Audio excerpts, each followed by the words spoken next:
Hey, everybody. Thank you so much for joining us for our second episode of The Archive, where we strive to tell stories and preserve our history. Today, I'm excited to introduce you to Duke Sir Smiley, one of the people that I respect most in our game, a two-belted knight out of the Burning Lands, a flame and a crown. Sir, how you doing? I'm doing good. How are you, man? I'm doing real well. So glad to have you on. Appreciate you taking the time out of your day to come and do this. I'm excited for this one. I am too. It's going to be fun, right? Yeah. So the first question, always kind of throw this out. Looking back, before you got into LARP, before you got into AmpGuard, before you got into anything like that, was there anything nerdy or LARP adjacent that you were doing? Like looking back, you can say, okay, yeah, that kind of led me to this game. Yeah, well, I guess adjacent, right? So leading me into the game, I started playing when I was probably about 13, 14 years old. But there was a comic book shop, and as you can kind of see with some things around me, I'm just a huge comic book nerd, man. I love my comic books. I'm a big Superman fan. Always have been. So I was always at this comic book shop. I had learned how to play Magic the Gathering. I was collecting my comics. I was watching guys play D&D. And I didn't really get into the D&D side of stuff until these guys showed up at shop one day on the weekend, and they were wearing all these funny clothes, and I didn't know what was going on. They came from Midland, apparently, and Nine Willows existed over in Midland, Texas, and they were LARPing. They were going over playing AmpGuard, and they were trying to figure out how they were going to get it started in Hobbs, New Mexico. And I sat in the shop, and it was all because of these guys I collected comics with and played cards with that got me involved with it. And if I'm being perfectly honest, I was playing football in junior high at the time, and they kept asking me if I'd be willing to come out and help start the park and, get involved. They need more people. It's funner that way. And I kept calling them nerds, and as if I wasn't already a nerd. And I said, there's no way, man. That sounds ridiculous. You want to dress in medieval clothes or foam stick? You guys are dumb. So finally one guy named John Van Martyr, in AmpGuard, he was Van the Ruthless. He looked at me and said, fine, fight me in the parking lot. Here's the swords. If you win, make fun of us all you want. If you don't, you have to come to the park this Sunday. And lo and behold, he beat me. And my mom graciously drove me to the park they started meeting at. And I got to be one of the founders of the park, and I got to help choose the park colors. I've been able to design the heraldry for that park twice now. So the current rendition is what I designed before I moved to be in the Emerald Hills, which then later I moved to be in Burning Lands. So it's been an adventure, man. But yeah, that was it. It was comics and Magic the Gathering that connected me with all these crazy people that I've been involved with now for about 25 years. That's awesome. I know you said football, were any other sports involved that maybe gave you the leg up coming into the sport? I was a baseball player as well. I was a pitcher, and that was more kind of the little league, outside of the school league, stuff like that. So I could do that. I had good hand-eye coordination because of it.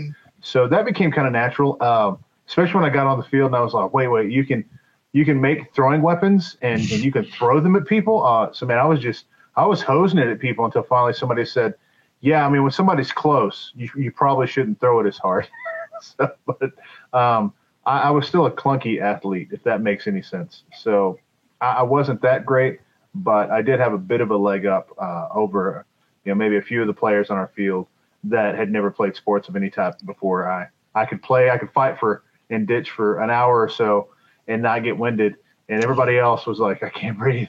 This is horrible. What are we doing to ourselves? So that was really about it.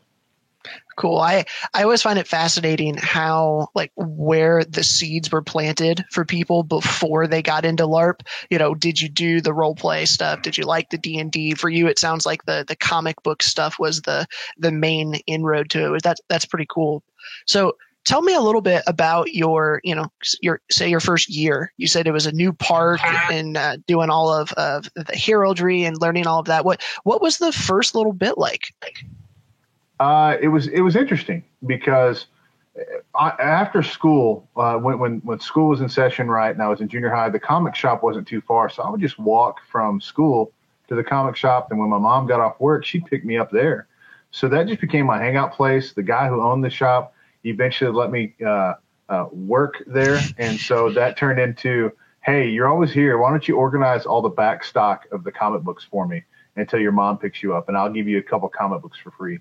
So the first year was basically that is I would sit at the comic shop. I'd help with those things. And the guys would come in and go, hey, we're building weapons, and we're talking about the colors and of the park. And we even designed our own park relics that you can only use in, Dark Oasis and Hobbs. So it was really fun because it was all just creative and everybody had ideas. And, there's probably maybe about 10 of us at the time. So we were just throwing everything out there. Then it was finally getting organized and voting. Then we had to find a park in the town that we could meet at. And we started that. And it was just, it was one of those times that for the first time in my memory as a kid, I was accepted just for who I was. They didn't care anything about what I was into, what I liked. It was just, you're another guy that's here and we have this in common and this is fun. So I always felt like I was a reject a little bit in school and just in life. And so it was very eye-opening and uplifting. And I was this guy that was very, very introverted. Don't get me wrong, I'm still an introvert, but I'm an introvert with extrovert tendencies now because of Amtgard. So I kind of broke out of my shell. About the hardest thing was really the first GOTC that came around, gathering the clans that I could go to. There was a lady at our park named Archimedes, and a guy I'd gone to school with ever since elementary school, and his name is Monkey. Some of you might know him that watch this, but they were really kind of came alongside me and helped me to get equipment, helped me to go to events. And I remember Archimedes sitting down and talking with Mom and going, hey, we want to take him to, this event that's over in Cloudcroft, New Mexico, and it's going to be for like 4 days, and this is what we're going to do. And I remember my mom sitting down and going, are you playing with devil worshippers? I don't know if you should do this. So long story short, all my stuff was packed, and I got to the house, and my mom called the house. She was still at work. I was a latchkey kid, and she said, you're not going. And so when she gets there, tell her, sorry, you're not going to go.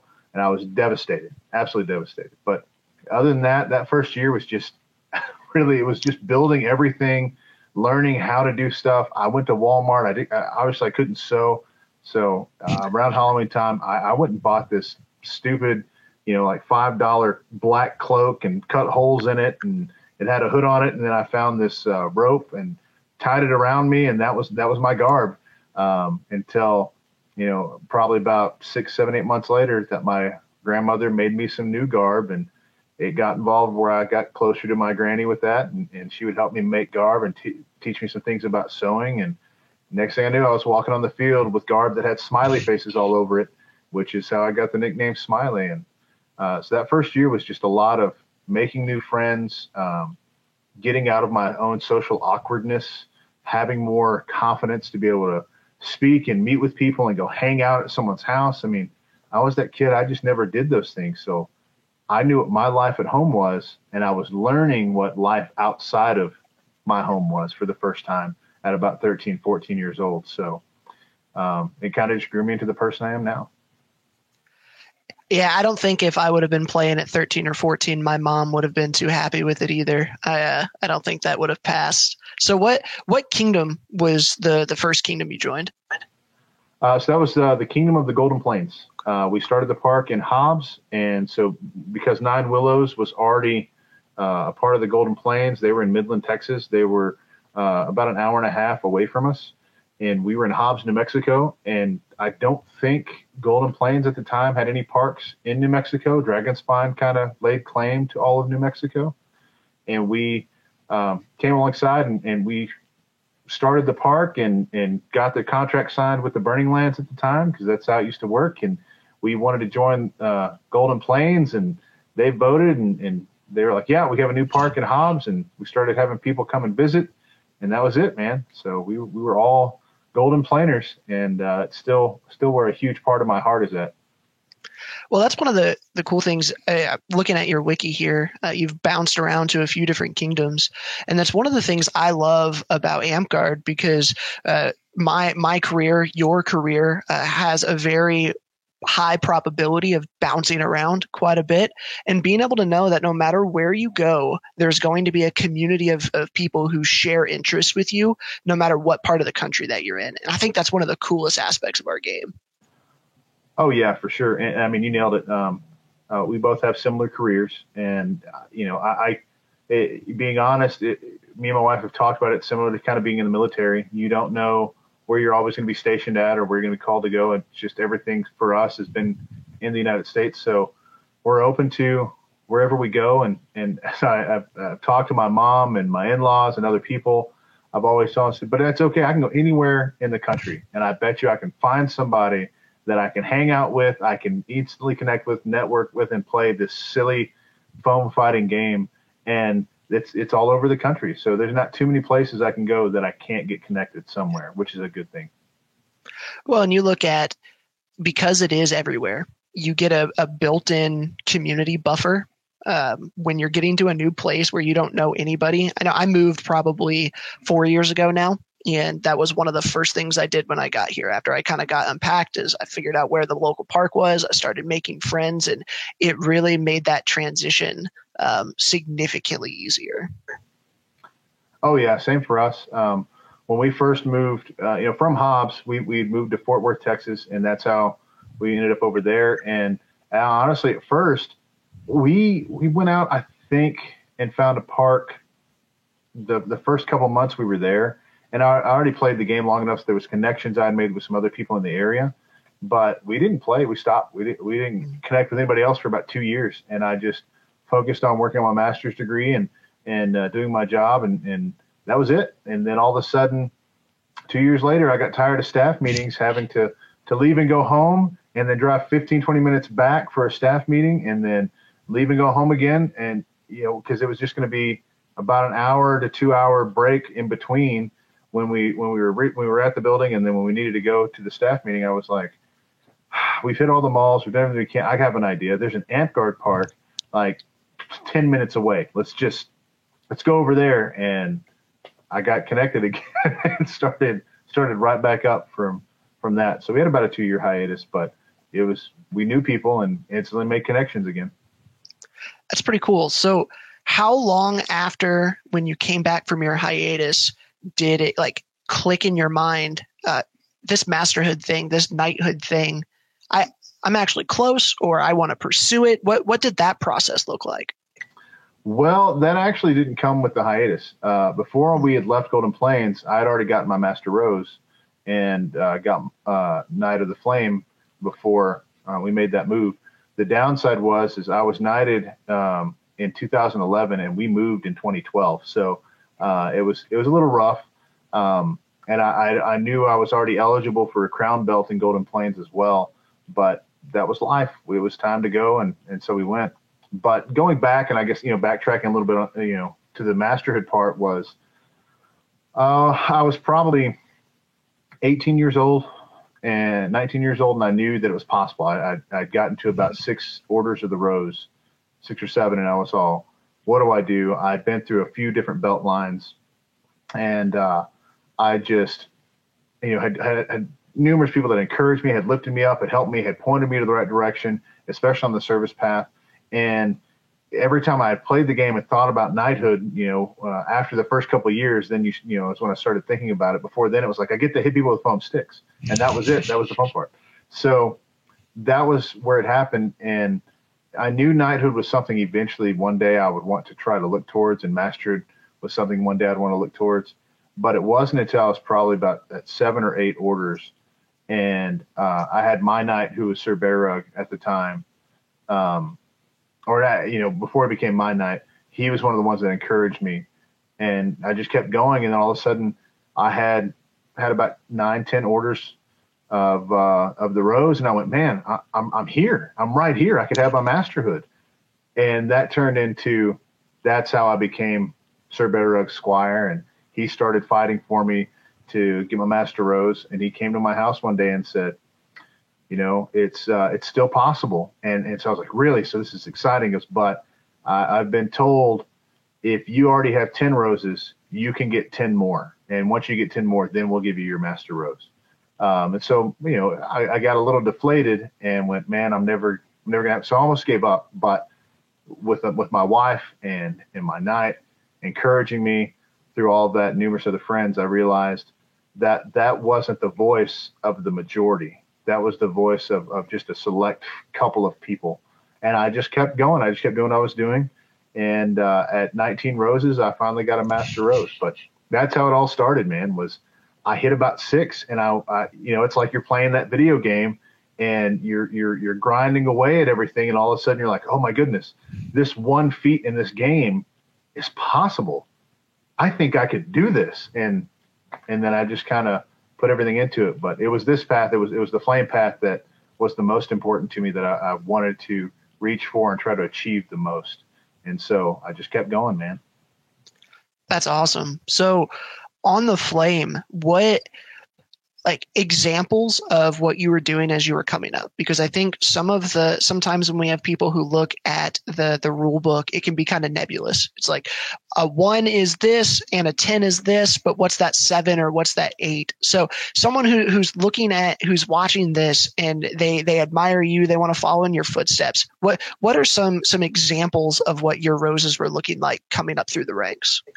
So obviously, the very first roses I ever got legitimately were picking up trash at our park and cleaning things up, and that was just how it was. You wanted to clean things up. We wanted to leave the park better than what we had got there that day for. We were already running into some complications with our city council, thinking we were weird and possibly banning us from the park. So we were doing everything we could. So I was just one of those kids like, all right, let's clean up, let's pick up, let's make it look nicer. So, with simple things like that on the early levels of the award, first, second, and third. But, once I got to fourth, it started becoming stuff of how am I helping the park as a whole? Maybe I'm doing a class, or maybe I'm helping organize something. So some of those awards now, some of those roses, now would probably be considered a Smith or a Lion instead of an actual rose. But that's really what it came down to, was just constant service, constant helping out in a local park. When I'd go to a kingdom level event, it was being that first guy to volunteer and say, hey, what do you need?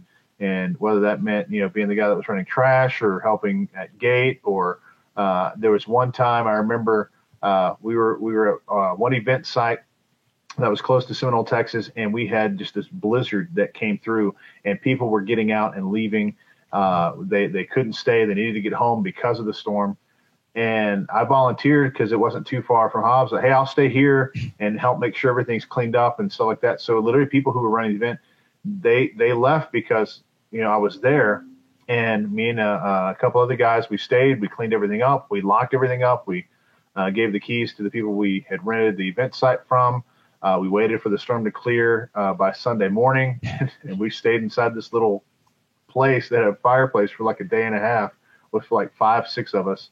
But those were the things that got me there, to be honest. I'm one of those rare guys that by today's standards, I never ran an event. I was never an autocrat at that time. By the time I got my Master Rose, I never really had been a crat on a team. I'd been a guy that had taken charge of stuff because I was asked to, but never officially as a crat. But now I would say, with how our game has advanced, once you start getting like, 4th, 5th, and 6th, those kind of become your bigger, in my opinion, harder projects, because it's, should I run an inter-kingdom event like Spring War? You probably can, but I'm not sure if that's what you want to make your 5th level with, right? So you keep plugging away, you keep finding ways to host your park, serve your park, make extra things and donate them to your park, or be that guy that's constantly there to serve and help solve some of those problems. And then once you start getting 6, 7, 8, 9, and into masterhood, you start looking at the bigger projects as a whole. And in my opinion, as a Master Rose and a night now, when I'm sitting in a night circle and somebody's brought up that has a Master Rose, my question is always, how good were they at building a service team? Not just they did all this themselves. What was their support structure like? Did they understand how you're able to serve your group more with more people helping you serve them, or were they kind of just this hero Master Rose that went at it gung ho by themselves. And so those are the things I personally look for is, can you work well with others? Did you mature through the years as you're doing this? What have you learned from that service? And are you still giving that service today? Are you, maybe now you are running an Interkingdom event. Maybe now you're designing something or you're known as the guy for that crap position. So I think I ended up running gate at GOTC for 4 years in a row. And before that, one of my squires ran it. So then I was helping him and I was there. And then before that, I ran it again. So I think for eight years, it was in tandem between me and one of my squires that kept running gate. We became known as those guys. And I still get asked today, hey, can you run gate? And I'm like, sure. Even though I've autocrated major events now like Spring War and stuff. But, I did all that after the Masterhood. Yeah, I know for a while there up here in the Rising Winds, there was a little bit of a culture where you had to crat at keep for your masterhood to count. And luckily that has kind of backed off a little bit. And now we're just cratting normal events. Like keep is no longer our bar, which I think is the way it should be. Yeah, I agree, man. I've always had a big hard time looking at somebody going, what event did they autocrat? What big event did they autocrat? And I'm like, man, I don't know if that's the character you want to judge every player that's trying to do stuff to is go, yeah, you didn't autocrat Gathering the Clans, or you didn't autocrat Spring War, you didn't autocrat Keep. So, when you finally do that, it's like, man, that's like one person to three people, depending on how the autocrat system works, right? A year. So I just, that's definitely not my standard. And I'm very glad to hear that it's kind of come down a little bit for you guys. Well, yeah, and we're having to work through now.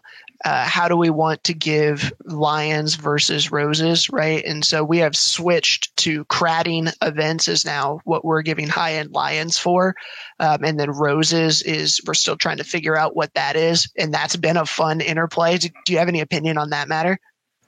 No, I think that nails it. I mean, because when you're looking at autocrating stuff, you're looking at leadership, right? How are you leading that team? How are you making sure all those things function well? So I think that's well within the line of what lions probably should be. When it comes to giving roses and everything, in my opinion, I think your rose path becomes a body of work, right?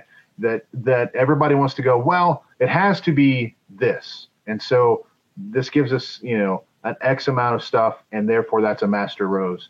I don't think it has to be that way. I think your rose path becomes one of those things that you can look at somebody and go, for the past 5 years, look at what this person has done in service to our game, to our local park, to our kingdom, just over this entire body of time. And for that, him or her, they haven't stopped. So that's an 8th or a 9th or your masterhood, because you become known as that person that has this overall body of work that nobody can deny.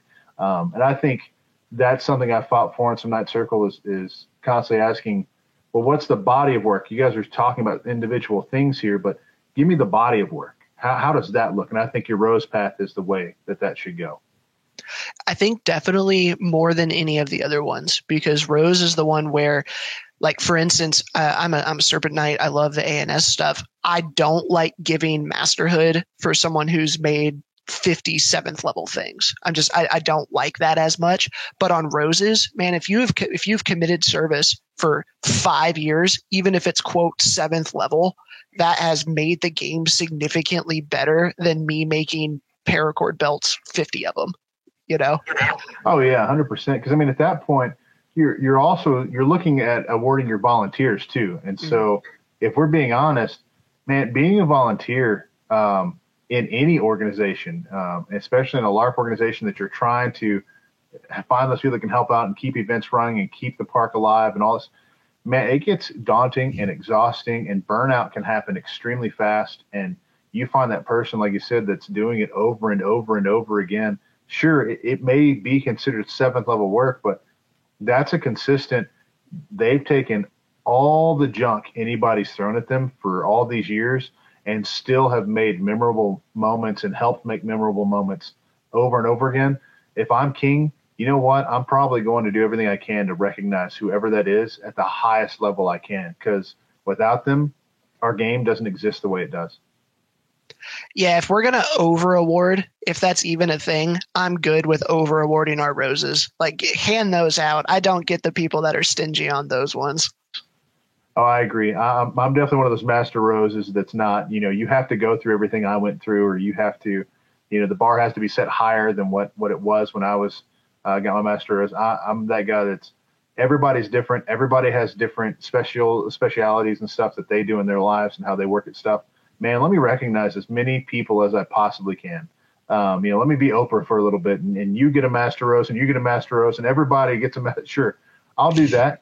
I mean, let me give it out and recognize people for the good work that's happening. Yeah, and you mentioned earlier if you were king, you were doing these things, and you have a master crown. What offices did you serve? Did you do any of the smaller park level stuff and then work your way up? Did you jump right into kingdom? What did that path to masterhood look like?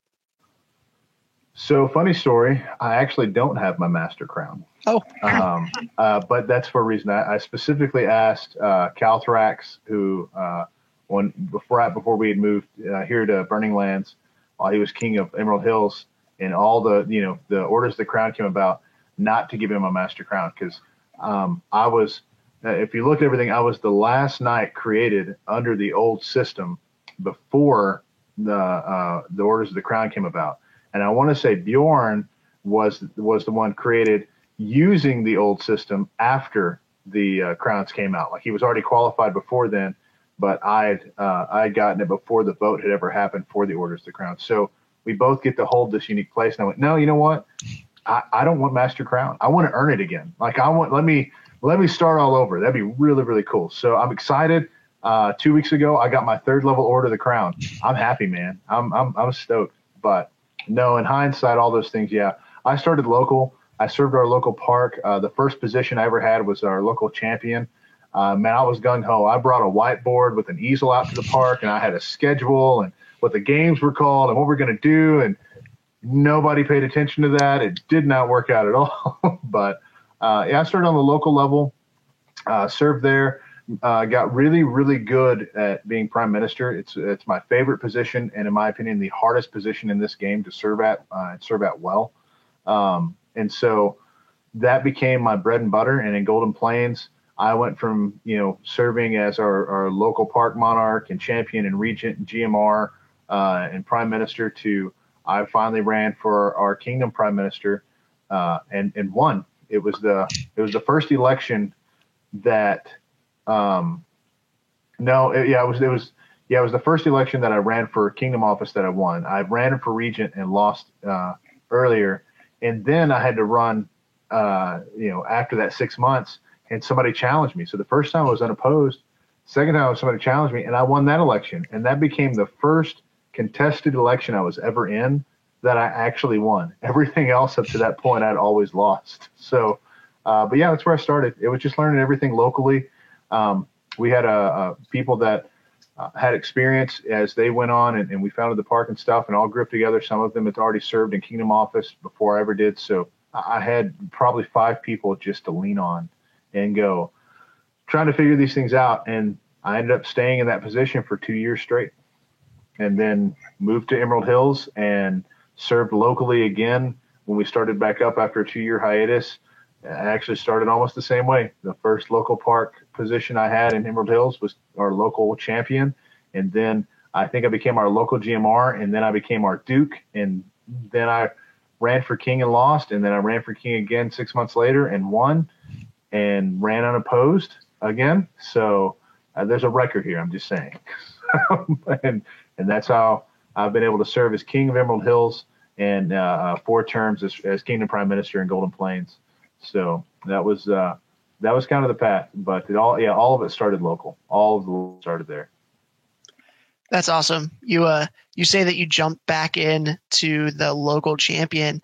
Personally, I think local champion's one of the most difficult things in our game and one of the most important things because that's what makes the game go round. Like I've done 1 kingdom reign as regent, and it was significantly easier than anything I have done on a local level outside of, international drama. No, I completely agree, man.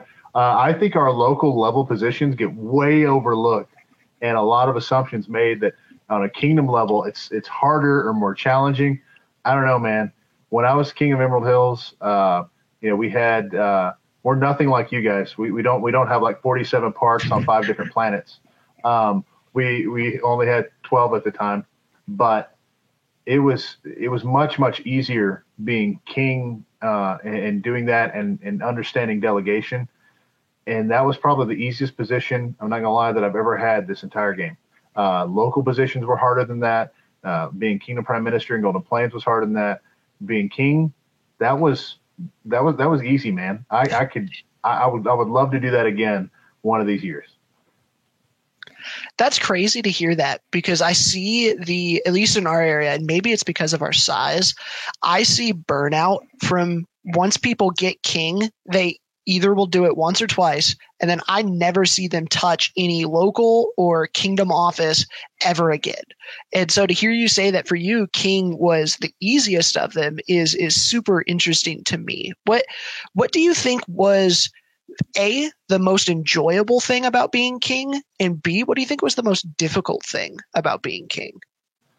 The most enjoyable thing about being king was declaring war on the Golden Plains. That was the best part, man. We had a 1-day event at Skywatch and had over 150 people show up for a 1-day event. I think 10 kingdoms were represented on the park that day. And this was just a local park day for a local park in Abilene, Texas. And we made their local park day huge because it was, I'm going to go invade my old home. that was it. So, and that surrounded all the role play. So, and there's a lot of background to that. I think that was the most enjoyable, was creating the teams and understanding delegation and having a team to be over role play for the reign, and having a team that could be over our tournaments and over, administration of our online stuff, and have a team that was over feasts and setting that up for the events. I mean, my background, I grew up, probably about 18, I started attending, church for a long time. And it was always weird because they had committees on everything. They had a committee on committees, right? Well, awkwardly enough, that's kind of how I ran being king, was I just created teams all over the place that had stuff to do. So it made life much more enjoyable, and literally just my success as king for our reign was not mine alone. I mean, we're talking probably 50 different people. That's not just your core monarchy team that really gets to take credit for my success. And unfortunately, they don't get to wear the crown belt for it. They should, but that's not how the system works. So that was the most enjoyable part. It was just fun all around in that aspect.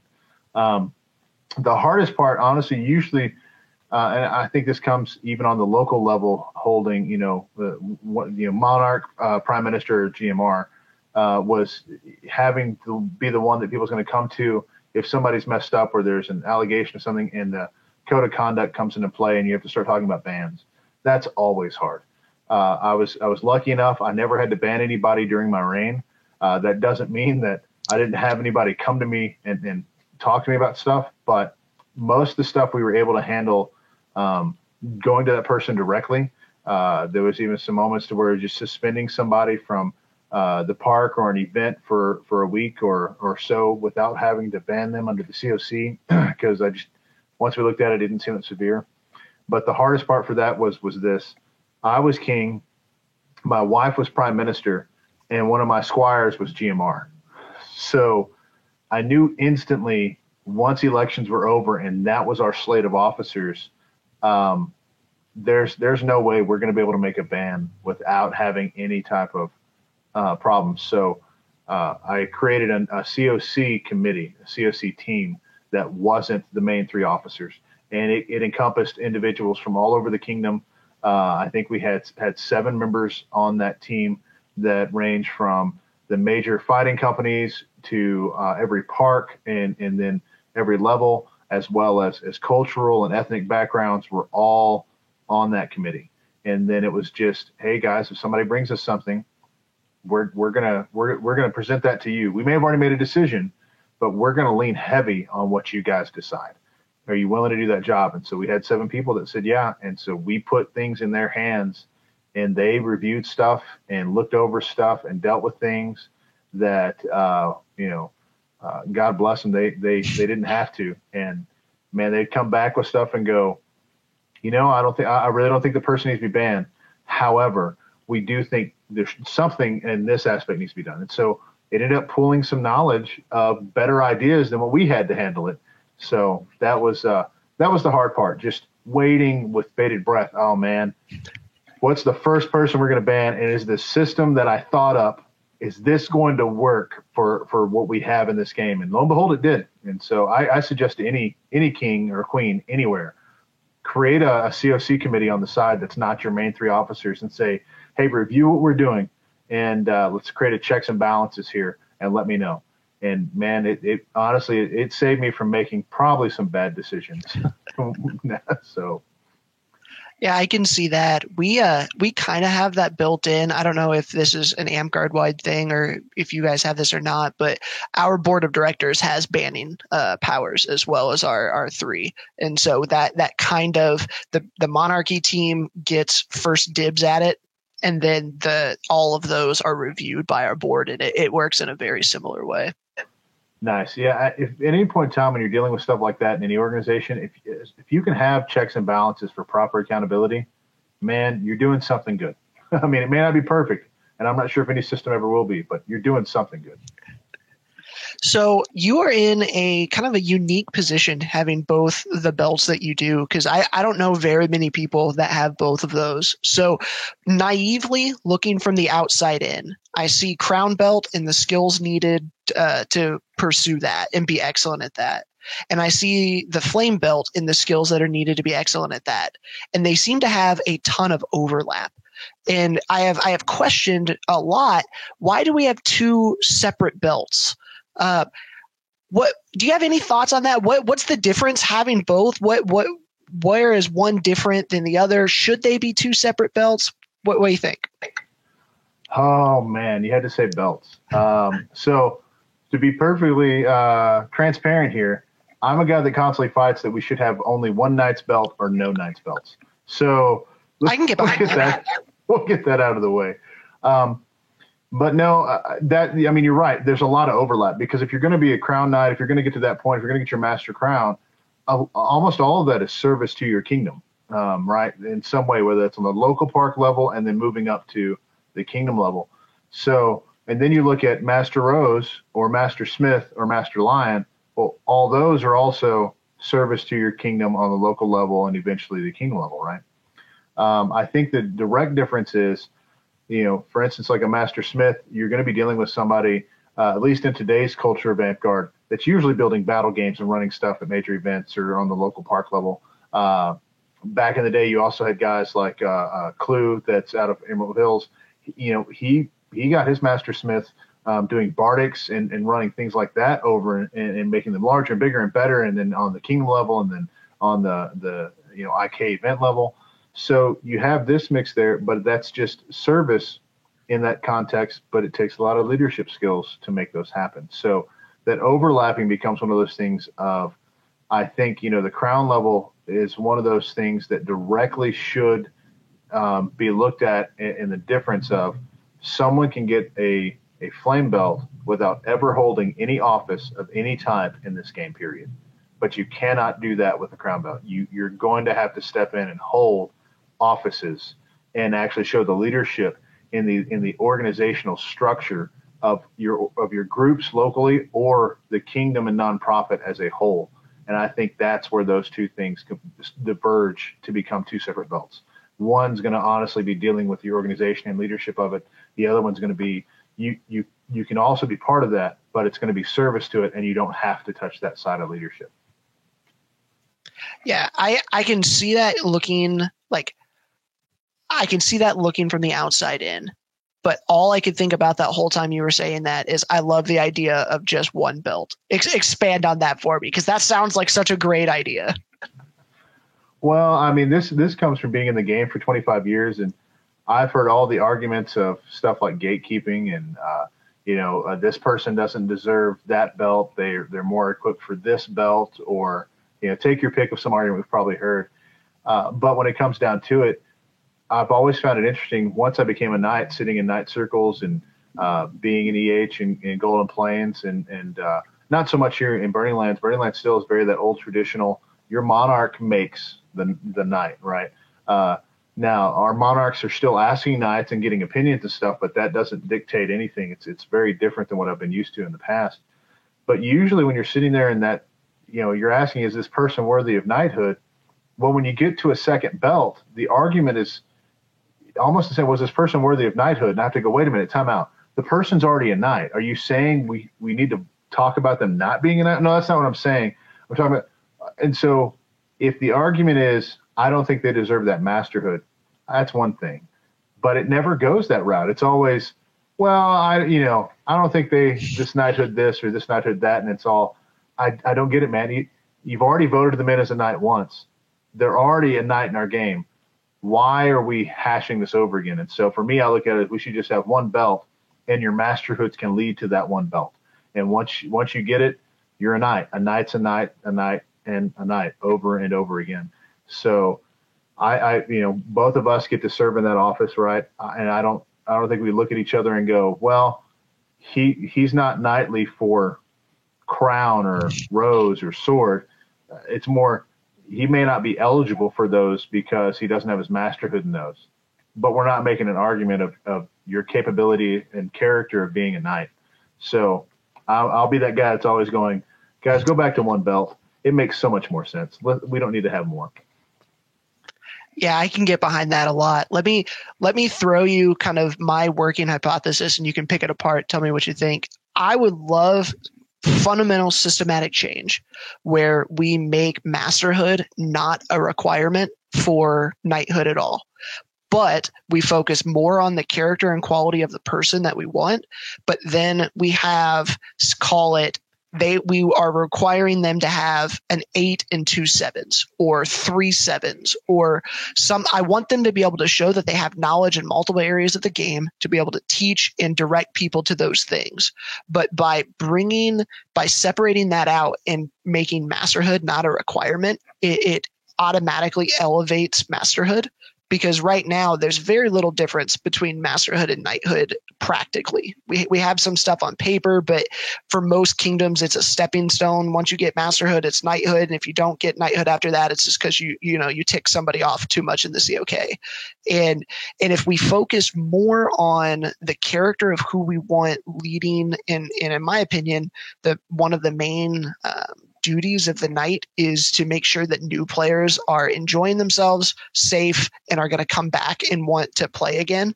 And I can think of plenty of people who I think would be fantastic at that goal who will never be a master anything, but will be, in my opinion, character-wise, 10 times better knights than some of the people that we have sitting on our circles now. So I would love to be able to drop that down, but I think that would take fundamental change, and I don't think that's going to happen. No, I mean, I agree as well. There's some conversations I had when I was in EHs with a few other players, and the mentality was very similar. Is there are people, when we think of knights, the old cliche is that's the guy when a new person comes out, you're like, hey, go talk to him. He knows what we're doing, and that's the guy you want to go talk to because he's wearing the white belt, right? And so I think it's kind of the same thing. Masterhood is being attached to that. I think masterhood, in my opinion, should be held in a higher standard, held in higher esteem than the Knight's Belt should. I think our nobility titles should be held in higher esteem than Knight's Belt should. But it's also looking at history and other role playing aspects. The Duke or the Archduke or the Grand Duke, they're going to be able to tell the knight what to do, whereas in our game, we've got a culture that these belts have become so coveted. It's kind of reversed in our own, small semi-culture we have here, right? Our small semi-society we have within the society. Your knights get to be the ones that tell everybody else what to do. So yeah, I agree that if you could detach masterhood from knighthood, but have, people will probably still want requirements somehow. There's got to be some gauge to look at that. And so we want to talk character. We want to still talk how well-rounded they are. I think it's worth talking about. I think it's worth an idea to explore of, like you said, maybe they're eighth order at something and at least third in a couple others, or, maybe they need to have at least 3 different paths that are, fourth or higher, something along those lines.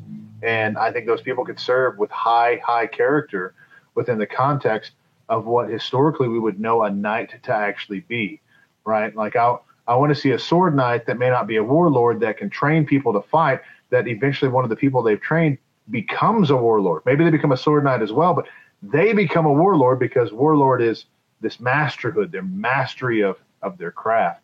And so the knights can help people get there and help defend our local parks and kingdoms, not just in a role-playing aspect, but in a very clear, real way. When you start seeing people come up to have questions or conflicts, that's the person you're going to go to help mediate or calm things down. So I agree. What it looks like, I have no clue, man. Have no clue. Yeah, for sure. What you mentioned something there too that is kind of a sticking point for me when people ask what denotes a good knight. One of the things that I always say is, has that person had a squire that graduated, and has that person had a squire that is graduated? Because I think that idea of if I'm a knight and I'm here for 3 years and then I, burn out of the game and I leave, and I don't leave a legacy behind me of people who are uplifting the game, I haven't done my job well enough.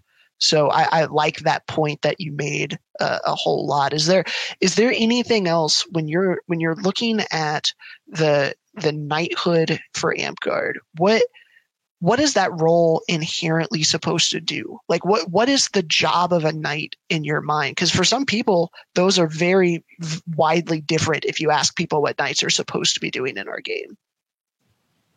Oh, no, I completely agree. Depending on who you're talking to, it's knighthood is that kind of lifetime achievement award. And so there's really not anything else that comes with it. If you ask other people, you're the upper echelon of our game that is going to represent the best that we could possibly have. And so we're putting you forward to kind of, like you said, knights are meant to leave a lasting positive legacy that helps our game move forward. And I'm weird. I have 14 squires now. It's probably going to be 15 soon. And that's not counting Calthrax, who got knighted recently, who was my squire. So I don't know what I'm doing, man. I'm creating my own football team, I think. So, but I'm in the same mindset. For me personally, I think as a knight, for me, I want to leave a lasting legacy of individuals that's going to be playing this game, that's going to be helping make people better. But it's not going to be just one side or one type of person. People are people, so we have to let them be people. So it's going to be a plethora of all different types of people in our game that I want to see I've been able to help influence, to have a lasting legacy that's going to help somebody else, it's going to help somebody else, and so on and so forth. But ultimately, for knighthoods, I think knights in general should be individuals that can look at other people and teach other people with to have an understanding that they don't have to live up to everybody else's expectations. They probably should start trying to figure out how to live up to their own. And if knights can't teach other people that, if they're trying to teach people how to live up to, like if I'm trying to teach my squires and other people around me to live up to my expectations, then they're just trying to become me. And I don't need 27 different smileys in this game, right? I want them to live up to their expectations, and I can encourage them to do that. And how are they going to teach their squire or their man-at-arms to live up to their expectations? And that's what I think knighthood should be, is in any knight circle, anywhere when somebody's being called up to knighthood, I think that's the question that needs to be asked. Is that person teaching other people to live up to their own expectations for themselves instead of living up to everybody else's around them? And if that's what they're doing, I think they're worthy. So when I got knighted, I picked up 2 squires, and I was worried that maybe that was too many. So hearing 15, 14 is encouraging. So explain how that works, because that's the largest belt family that I've heard of outside of maybe Michael Hammer of God. So how do squires and man-at-arms and pages work in your line? And if someone wants to join, theoretically, are you asking them? Are they asking you? How does all of that work, the inner workings? Well, when I got my flame belt, the tradition in my belt line with my knight, we'd always kind of talked about of what he had seen and what I've seen. and it usually came down to your first belt, you can have 2 squires. If you on your second belt, it's a squire per belt after that, right? So you're never going over, what is that, five squires. So apparently that just didn't fit for me. I did not get to this many squires on purpose, per se. It started out with I had a couple of men-at-arms, and I got knighted, and they became my 2 squires. And then Uther came along as well, and I'd asked him, and we talked back and forth. And a little time later, he accepted, and he became one of my squires. And so that's what I had for a while. It was just those 3, which was Kazan, Uther, and a guy named Kapu, all out of Golden Plains. And then I ran into Colin Maccabee out of West March, and we were doing gate together, volunteering at GOTC. And he was talking about stuff, and he was talking about where the awards were at. And I just talked to him, and I offered him a man-at-arms belt. And I said, man, I'd love to have you as a man-at-arms and help you on your path. And that later he got promoted to squire. And now I've got these 4 guys. And long story short, that turned into 5 or 6, and 2 of them had kind of retired and became inactive, and then like 3 became retired and inactive, and that was okay. And people had approached me and asked, and there were certain people I went and asked. So I got to about 8 or 9 squires, and so the joke started running around. Me being the guy that I am in this game was, well, Jesus had 12 disciples, so when are you going to get your 12?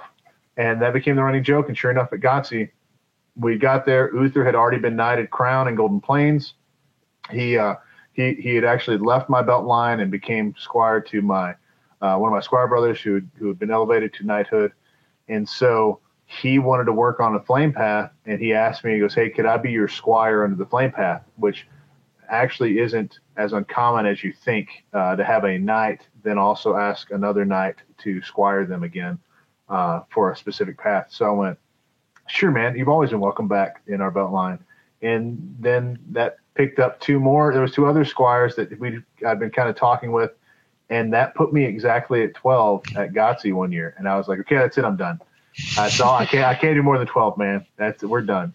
And then Cal got knighted here recently, and I had the joy of dropping the sword on him. And so there was a spot open, and that's when recently I ended up, I talked to Xander out of Golden Plains, and he's eligible for all 4 paths right now. And finally he accepted, and a friend of mine here in Burning Lands, Ragnarok, he's a great guy that I've been working with. And I talked to him a long time ago, and he came aboard, and he's going to be one of my squires now, and I'm going to share him with Oreo, and so he's squired to her and me. Xander squired to me and Sir Ryujin out of Golden Plains. It gets weird, man. It just gets weird. So that turned into people asked, and I was pretty excited about it, and those people I asked, and they accepted. And so now I've got 14 squires. So I don't know what I'm doing, but I know right now Cal's been elevated, and man, I love him to death. He's an amazing example of what I think a knight should be in this game. Morton, who's also an EH, he has his master crown, and pretty soon I'm hoping to have the privilege to drop the sword on him. Bloodwood, who has served as king and champion in Emerald Hills, he's close to his master crown. Vice out of Golden Plains has his master crown. So it sounds like a lot, but hopefully there'll be a lot of dropping of swords very soon. Well, and sorry, hold on. I'm muted. You go ahead. You're good. I mean, that's really kind of how it works for me. Is people approach me and I approach them. I'm not one of those guys that has to be one way or the other. And so sometimes my rule of thumb is, honestly, if you want to be my squire, do you have at least 5 orders of something on one of the ladder awards? If you don't, then let's work on you being a man-at-arms, a woman-at-arms, a person-at-arms, or a page. And that's usually where I'll start with everybody. And then if it is going to be a squire, I tell all my squires the same thing. You're grown adults. If I have to make decisions for you, you should be not a squire. You should be further down the line instead of being my squire. And that's the conversation I have all the time, man. Well, it's pretty cool to hear you talk about they left and came back and how that there's still very cordial relationship there. And I saw on your wiki you had been a part of multiple belt lines, and I think that's really cool compared to I have seen people blow up, lose friendships, and quit this game over belt line nonsense. And I think that having that camaraderie, that joyous, that we're passing on, we're helping each other out. And if you want to go, if there's someone else who can help you do that, awesome. Maybe we can share a belt or leave and come back. Like, I think that mindset is much healthier for the game compared to I'm completely quitting and leaving because night such and such did such and such. So I think it's pretty cool that you've been able to accumulate that culture in your belt group. Oh yeah, I mean it's.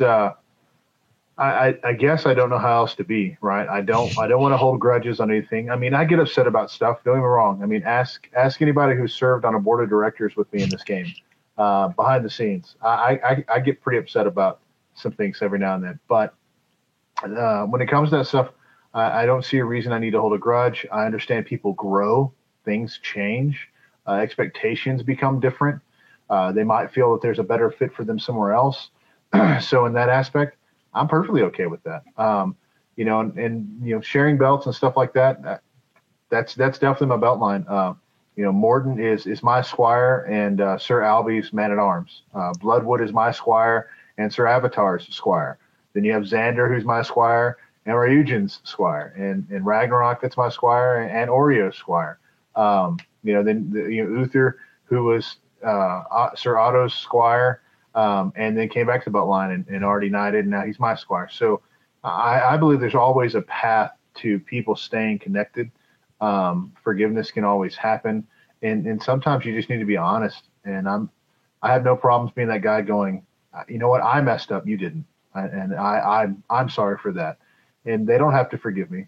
Just because I'm telling somebody I'm sorry never means that person has to look at me and accept my apology. They can be mad, they can hold a grudge, or they can say, you know what, I'm not forgiving you, but I'm gonna continue to move on. We're still gonna be friends, but that may have hurt a little too much.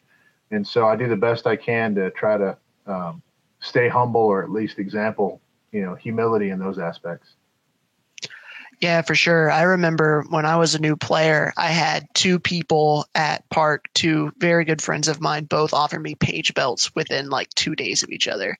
And that was a terrible decision to have to make at that early point in the game. I was going to make someone mad or someone upset. And, very similar to like fighting company drama that, if someone leaves one company and joins another, like that can ruin friendships too. And I think that the more and more we can do to make those things still be able to be friends with people that have left, the healthier the game's going to be as a whole. Oh, I completely agree. I mean, believe it or not, me and you were two shining examples of that with the fighting companies that we're in. So, I mean, let's be honest, with you being Fearum Crux and me being a Dark Rider, we're in two companies that at one point in time, us talking together or doing something like this would never have happened.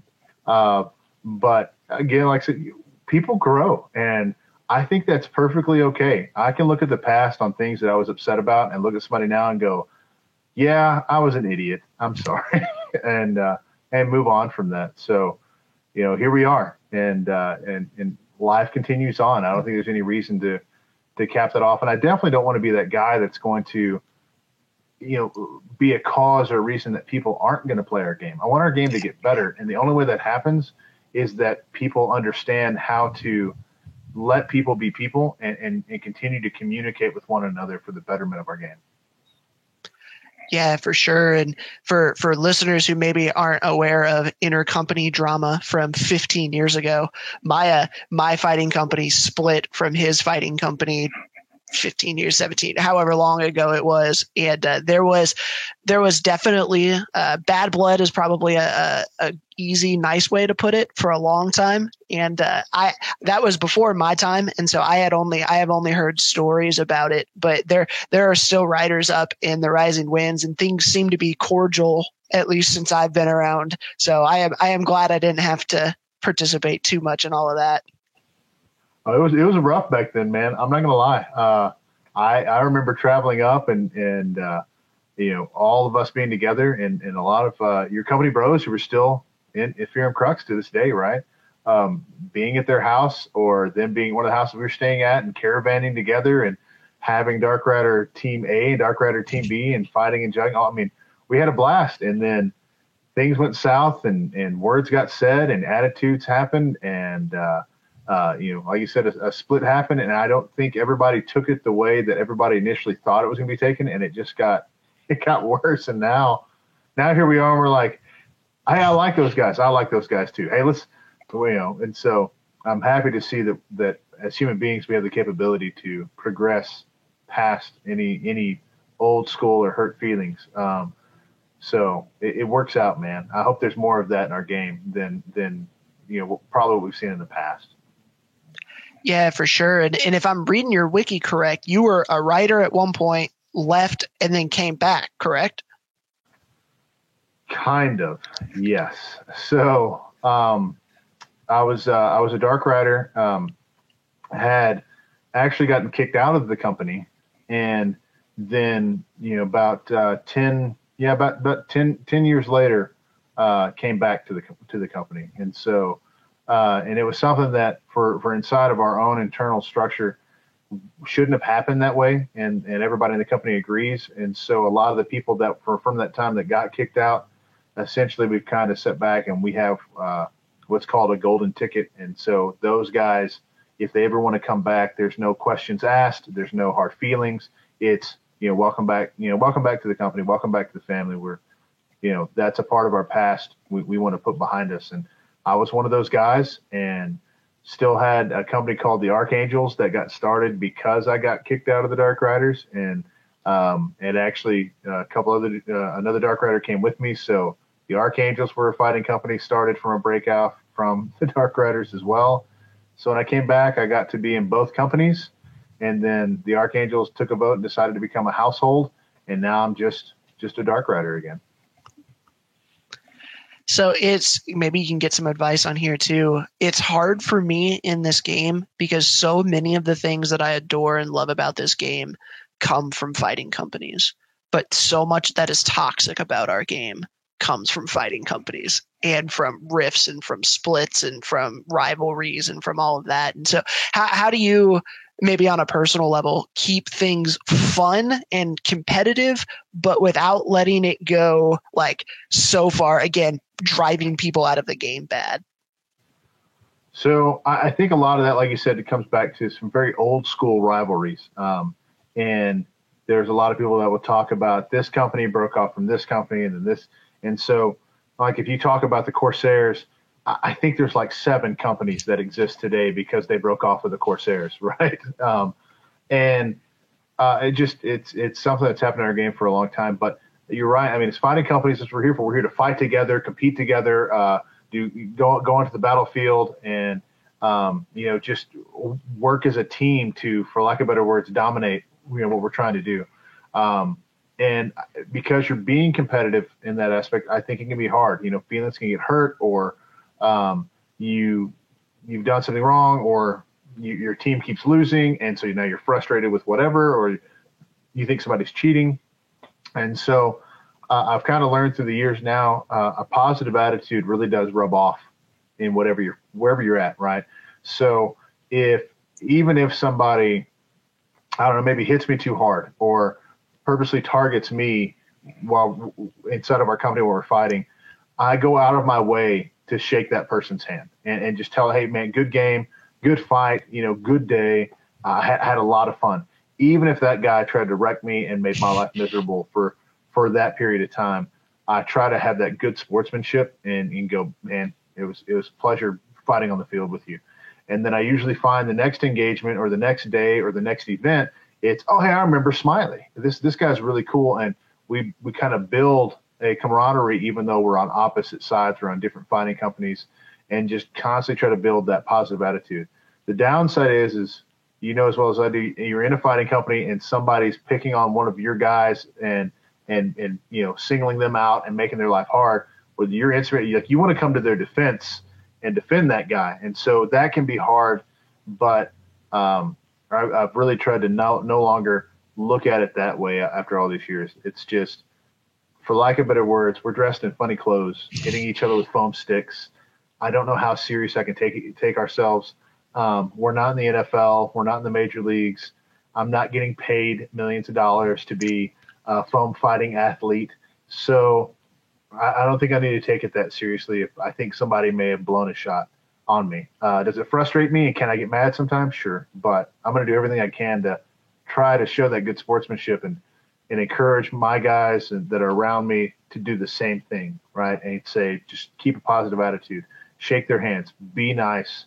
You know, it's the kind of whole old Roadhouse mentality. You know, they get mad, be nice. They don't want to go for a walk, take them for a walk, but be nice. And so that's kind of where I'm at now, man. Yeah, I think a big part of it that I always try and tell people is, hey, look, everybody has more fun when we have more people on the field.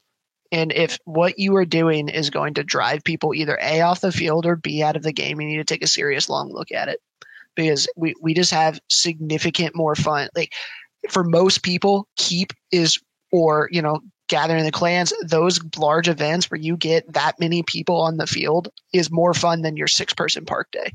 And so the more that you can do to encourage more people to show up, more fun everybody else has. Oh yeah, I completely agree, man. And that's kind of the rule of thumb. I don't want to be the guy that runs anybody off. Now, don't get me wrong. There's probably a few occasions I might be okay with saying that guy doesn't need to play with us, but I mean, we're talking something legally has probably happened, and that's not somebody I want us to be associating with at our parks or in our kingdoms. But rare, I mean, that's not something I think is a commonality or something that happens majority of the time. So the more people you get, the funner it gets, man. You know, if you can have a park day that you walk out a park day and you can have a 40 on 40 person ditch, that's awesome, you know, or split it up into, you know, 3 different teams. Each team has 30 players on it. That's great. And I think that's possible on local park days. I think you can actually do that. It's going to take a lot of recruitment. It's going to take a lot of effort. It's going to take a lot of marketing and advertising. But I think that is very, very doable in some of the locations some of our parks are at, right? Like in the DFW area, if you work hard enough at it, I think you could probably have more than one day every month that you have 100 people show up at your park. If you're living in southern New Mexico and Alamogordo, we can probably have 45 to 50 if we work really, really, really hard and burn ourselves out. But no, I agree, man. I don't think there's any reasons we need to do something to run people off on purpose just because we're mad. Yeah, so we've spent, I don't know, hour and a half so far talking about how you got to where you are now. So what have you been doing, you know, this last year in COVID, last 2 years maybe? What have you been doing that you're excited about? Well, I mean, honestly, I've been pretty excited about doing stuff with the AIBOD, with the AmpGuard International Board of Directors.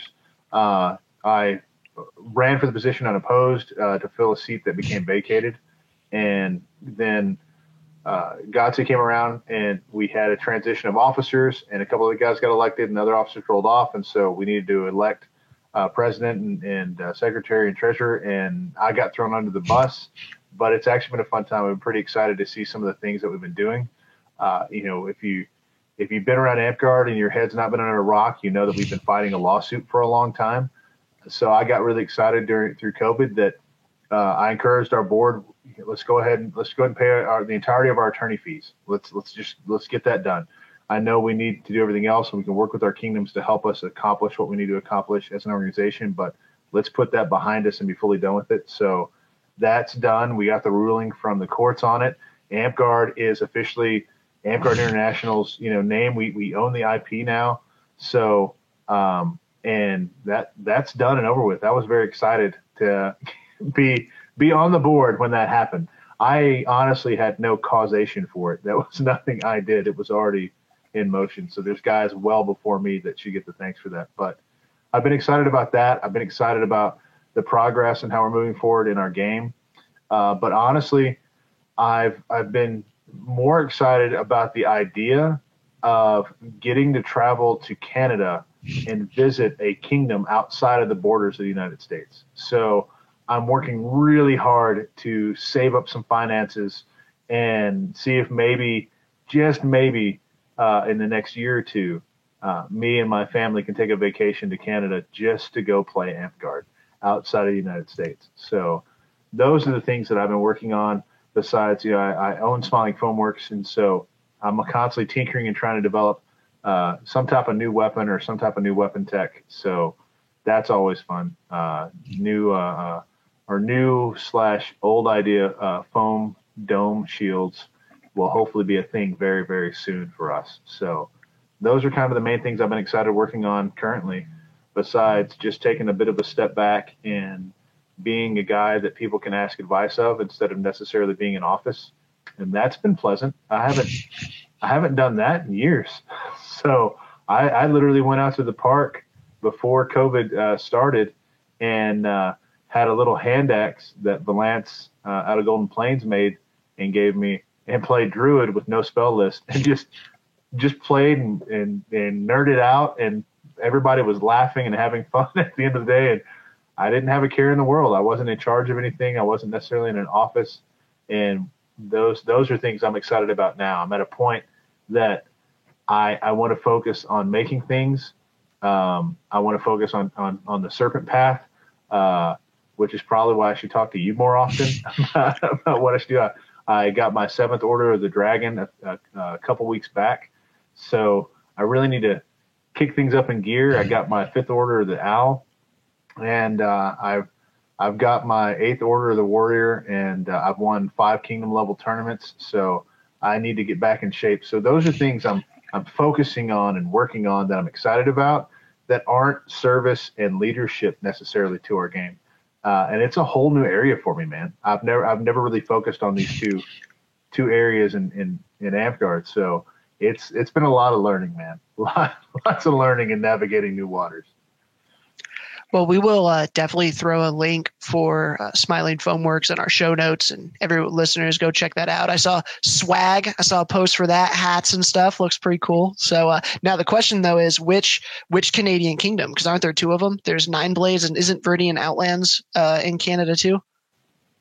Yeah, I believe Viridian Outlands has is Canada and the United States in combination, and Nine Blades is completely Canada. So I'm okay with either one, man. Let me go visit Viridian Outlands, or let me go visit Nine Blades. Let me play in a park of Viridian Outlands and then go across the border and play in the same kingdom. That'd be cool. Because I remember 25 years ago starting this game, I would have never thought to say I'd have the capabilities to go play Amtgard outside of the States, unless I was in the military, where guys would go and start parks somewhere, right? So this is a cool idea for me, and makes me wonder, being in southern New Mexico and this close to El Paso in the Burning Lands now, what's the possibilities of getting parks in Mexico? Yeah. And maybe I need to learn Spanish and start working and seeing if that's a possibility. So it's given me a little bit of hope, man, of our game growing. And even though we hear about so many frustrations, there's good things and good people out there that's making stuff just fun again. Well, what you said there reminded me. I'm going to jump back to one of the past questions because I had it written down and I skipped over it, and I really wanted to ask you. So when I talk to people that have been playing as long as you have, I generally get one of 2 sides of when they look back on old Amtgard. Right. It is either the best thing in the world and they wish that we could go back to V4, V5, whatever it was in the glory days of Amtgard. Or on the other hand, they talk about how Amtgard back then was the worst place to play, the most unsafe place to play, how they don't understand how we didn't get sued into oblivion. So which was it? What was old Amtgard really as good or bad as all the stories that I hear about? The answer is yes. Well, if you think about it, when I started playing, I was like 13, 14 years old. My mom would drop me off at the park, just leave me there by myself with all these people she didn't know. Like, I don't think that can happen in our game today. If a 13-year-old kid comes up and they want to play Amtgard, our first question is going to be, hey, man, where's your parents? Oh, yeah, they're not here. They just dropped me off. See ya. Like, it's a public park, so I really can't tell you what to do. But I don't think you're playing Amtgard today until your parents come out to supervise you. So, it's a different time just in our culture in general in the United States, but also in Amtgard. I look back on it. There's good things from, the past. There's bad things from the past. I think there are situations that were unsafe, and we have greatly improved on. I think there's things in the past that we had a little more camaraderie with and had more zeal, more want to do more things. That's what got me really excited whenever we did the Golden Plains Emerald Hills War. We took and just had fun with it and put it across all of Facebook and everything else, and we had over 140 people show up for a 1 day, not even really an event. It was just I was going to take myself and whoever in EH was going to come with me, which I thought was going to be like 10 people, just to be like, we're the raiding party to come and take over Skywatch in Abilene. And that turned into this huge thing. Well, back in the day, man, that was normal. People would get up and like, we're going to raid this part. I remember traveling from Hobbs to Midland just to go into Nine Willows, and Nine Willows would come and visit us because they were a Saturday park, we were a Sunday park, and that's how we bolstered our numbers. I don't see as much of that today. I am happy that we have more protections, in my opinion, a safer environment for a lot of our people. I like the idea that, in my opinion, in our game today, there's people that I think are abused or do have problems that come up that in the past they would have never told anybody because that was the environment. You didn't know if people were going to believe you or if you were going to be made fun of or if you were going to upset the wrong people. So stuff just didn't get handled and damage was done to quite a few people. So I think there's good and bad in all of it. I don't think it's really necessarily one way or the other. I don't think we need to go back to V4 or V5. That's not. I mean, well, maybe parts of V5. I think if I remember correctly, in V5 I think you could grapple. I can't remember. I think it was still very similar to Dagahir because, well, that's where we got our start.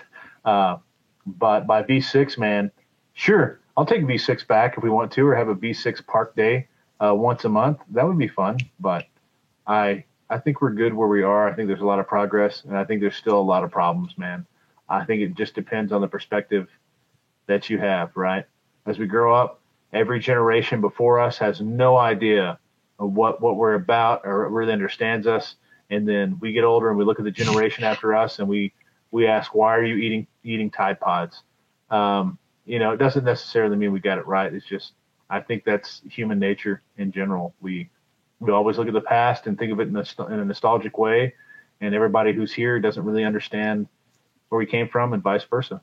So take the good with the bad, I guess. That was the point. Yeah, for sure. Eat the meat, spit out the bones. I think looking back on it, there's definitely some rose-colored glasses over what it used to be, but I would agree overall. I've been playing for 10 years, and the game is already a safer place from 10 years ago, let alone what it was 20 or 30 years ago. So I can definitely see that perspective. So last question here, kind of closing up. Is there anything you're looking forward to in the future, say next 6 months to a year? I know you were talking about maybe pursuing your serpent and sword. You also talked about potentially dropping a belt on a squire. Looking forward to the next little bit. What are you excited for? I'm really excited on a few fronts. My wife has earned her master crown, and so I don't know if that's the next 6 months to a year or 2 years or what, but I think she has great potential to be a great crown knight one day. So I'm looking forward to whenever that may happen. This weekend, I'm actually going to be in the Emerald Hills' Circle of Knights meeting because I asked for Morton to be brought up for his knight's belt. And he knows this and all those things, and we've talked about it, and I can't wait to just defend him and if I need to, or hear everybody go yes, and then start making plans and getting cool swag and figuring out how I'm going to get to Emerald Hills to drop the sword. So I'm looking forward to those things. And really, I would say the things I look forward to the most right now is people that I can help, support, or encourage in any way. I found myself recently very much being a guy that got so caught up back into how I thought I wanted things to be in our game or in the kingdom I'm in or in our local park that I just had problems, man, and things got worse. So I'm looking forward to just playing the game, supporting other people, and trying to be a positive influence again. That's awesome. As my camera battery dies on the mic, we'll go ahead and or on my the battery on my camera dies, we'll go ahead and finish up, man. I really appreciate you being on, sir. It was a good conversation, and everybody, if you have any questions for Sir Smiley, feel free. You can drop them in the chat on this video. Find him on Facebook, Smiling Foamworks. Hit him up. He's a great dude. I'm sure he'll love to answer all your questions there. So thank you, viewers, listeners. We appreciate you also. If you like this content, make sure you hit that subscribe and like button, and we'll see you next time.